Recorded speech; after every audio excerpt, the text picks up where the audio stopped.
आकाशवाणी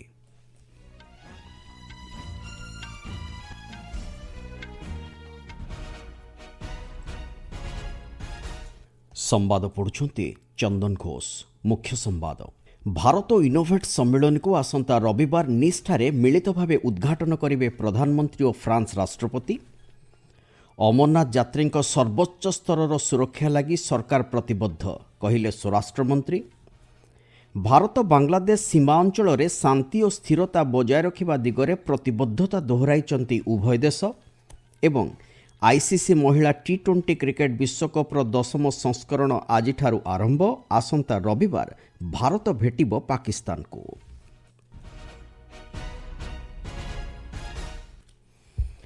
प्रधानमंत्री नरेंद्र मोदी एवं फ्रांस राष्ट्रपति इमानुएल मैक्रोन आसंता रविवार दिन फ्रांस निस ठारे मिलित भावे भारत इनोवेट सम्मेलन को उद्घाटन करेंगे। केंद्र शिक्षा मंत्री धर्मेंद्र प्रधान आज नुआदिल्ली गणमाध्यम को यही सूचना देते। से कहते यह सम्मेलन में विश्वस्तर में देखा आह्वानगुड़िकर मुकाबिला करने लगी भारतर आगामी पीढ़ी नवसृजन व्यावसायिक सुविधा एवं उद्भावन उपरे प्रदर्शन कराजिबो। एथिलागि शिक्षा मंत्रालय पक्षरु विभिन्न परीक्षा माध्यम 120 स्टार्टअप को चयन करा जायछि। एही स्टार्टअप गुड़िक 20 रु ऊर्ध्व भारतर सर्वोच्च प्रतिष्ठित प्रतिष्ठान सहित भागीदारी रे 13टी प्रमुख क्षेत्र उपरे प्राधान्य दे कार्य करुछि।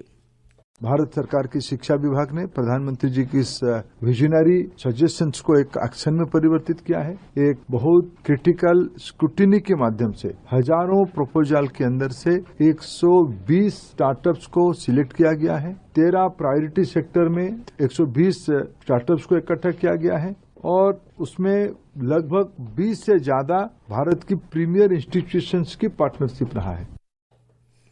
ଏହି ଅବସରରେ ଶିକ୍ଷାମନ୍ତ୍ରୀ ଶ୍ରୀ ପ୍ରଧାନ ଭାରତ ଇନୋଭେଟ୍ସ ଲାଗି ରଣନୈତିକ ବ୍ୟବସ୍ଥାର ଶୁଭାରମ୍ଭ କରିଛନ୍ତି। ଏହି ଅବସରରେ ପ୍ରଧାନମନ୍ତ୍ରୀଙ୍କ ପ୍ରମୁଖ ବୈଜ୍ଞାନିକ ପରାମର୍ଶଦାତା ପ୍ରଫେସର ଅଜୟ ସୁଦଙ୍କ ସମେତ ବହୁ ବରିଷ୍ଠ ଅଧିକାରୀ ଉପସ୍ଥିତ ଥିଲେ। ଏ ସମ୍ପର୍କରେ ଆକାଶବାଣୀ ସମ୍ବାଦ ପ୍ରଭାଗକୁ ସୂଚନା ଦେଇ ଫ୍ରାନ୍ସରେ ଅବସ୍ଥାପିତ ଭାରତର ରାଷ୍ଟ୍ରଦୂତ ସଞ୍ଜୀବ ସିଙ୍ଗଲା କହିଛନ୍ତି ଏହି ସମ୍ମିଳନୀରେ ଭାରତର ସର୍ବୋତ୍ତମ ବୈଷୟିକ ଜ୍ଞାନକୌଶଳ ପ୍ରତିଭା ଦେଶ ବାହାରେ ପ୍ରଦର୍ଶନ କରିବାର ସୁଯୋଗ ରହିଛି। ଏହାକୁ ଶିକ୍ଷା ମନ୍ତ୍ରଣାଳୟ ପକ୍ଷରୁ ପ୍ରସ୍ତୁତ କରାଯାଇଛି। मुख्यतः निरंतर विकास नील अर्थनीति परवर्ती पीढ़ी विनिर्माण एवं जोगाजोग भली प्राथमिक क्षेत्र उपरे प्राधान्य दिया जायछि। देश बाहर यह होछि सर्वबृहत डीप टेक कार्यक्रम बोली श्री सिंगला सूचना दैछन्ते। अमरनाथ यात्री मानक सर्वोच्च स्तर सुरक्षा बजाय रखा दिगरे सरकार प्रतिबद्ध बोली स्वराष्ट्र मंत्री अमित शाह कहते।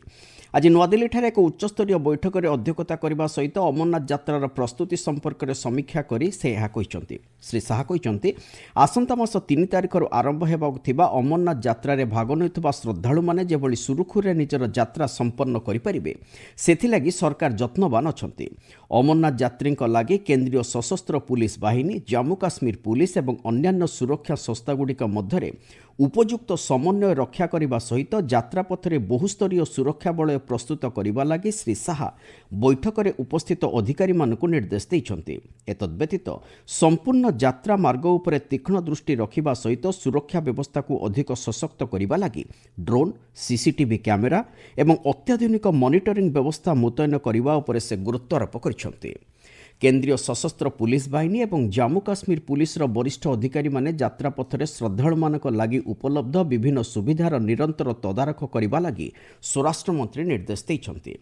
अगस्त 28 तारिख में शेष होगा यात्रा लगी पंजीकरण स्वास्थ्य सेवा विपर्यय प्रशमन समेत अन्यान्य प्राथमिक सुविधा सुनिश्चित करने दिगरे समस्त प्रकार पदक्षेप ग्रहण करा। छड़ा क्यूआर कोड भित्तिक परिचय पत्र मध्य श्रद्धालु मानक जारी कराजिबो बोली श्री शाह कहते। ଏହି ବୈଠକରେ ସେନାଧ୍ୟକ୍ଷ ଉପେନ୍ଦ୍ର ଦ୍ୱିବେଦୀ ଜାତୀୟ ସୁରକ୍ଷା ପରାମର୍ଶଦାତା ଅଜିତ ଡୋଭାଲ ଜାମ୍ମୁ କାଶ୍ମୀରର ଉପରାଜ୍ୟପାଳ Manoj Sinha CRPF BSF CISF ITBP ଏବଂ ଏସଏସବିର ମହାନିର୍ଦ୍ଦେଶକମାନେ ଅଂଶଗ୍ରହଣ କରିଛନ୍ତି। ଆପଣମାନେ ସମ୍ବାଦ ଶୁଣୁଛନ୍ତି ଆକାଶବାଣୀରୁ। ରାଷ୍ଟ୍ରପତି ଦ୍ରୌପଦୀ ମୁର୍ମୁ ଦୁଇଦିନିଆ ଉତ୍ତରାଖଣ୍ଡ ଗସ୍ତରେ ଯାଇ ଆଜି ଡେରାଡୁନରେ ପହଞ୍ଚିଛନ୍ତି।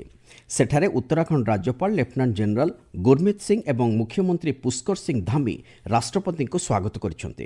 ରାଷ୍ଟ୍ରପତି ଆଜି ଡେରାଡୁନ ସ୍ଥିତ ରାଷ୍ଟ୍ରପତି ନିକେତନ ପରିଦର୍ଶନ କରିବା ସହିତ 132 ଏକରରୁ ଉର୍ଦ୍ଧ୍ୱ ପରିମିତ ଅଞ୍ଚଳରେ ବିକଶିତ ହେଉଥିବା ରାଷ୍ଟ୍ରପତି ଉଦ୍ୟାନ କାର୍ଯ୍ୟର ଅଗ୍ରଗତି ସମ୍ପର୍କରେ ସମୀକ୍ଷା କରିବାର କାର୍ଯ୍ୟସୂଚୀ ରହିଛି।